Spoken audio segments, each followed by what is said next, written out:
Chiediamo ai giovani, perché loro hanno la forza, di portare nelle case, tra la gente e soprattutto nei luoghi di aggregazione questo messaggio. Usiamo la mascherina ancora per qualche mese fino a quando finalmente non ci libereremo del virus. Punta ai giovani per raggiungere tutte le generazioni la campagna di comunicazione avviata dall'ULSS 4 del Veneto Orientale per non abbassare la guardia sul virus. Conta su di me lo slogan scelto che presto campeggerà su cartelloni stradali e siti web, come testimonial sportivi e influencer, ma anche tanti giovani del territorio, tra questi Alice, studentessa universitaria sandonatese di 23 anni.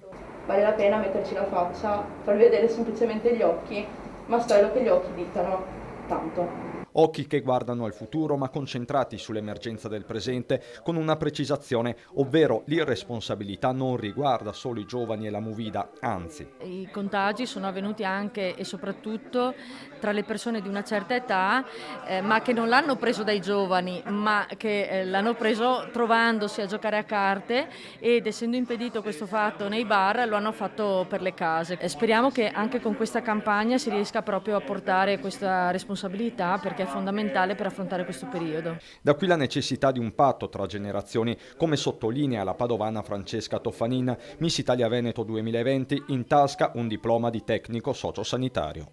Sia i giovani come anche gli adulti, come anche gli anziani, perché noi tutte siamo persone fragili e ci possiamo identificare dentro questa parola, quindi non punto il dito verso nessuno, dico che tutti quanti dobbiamo avere un dovere verso il prossimo.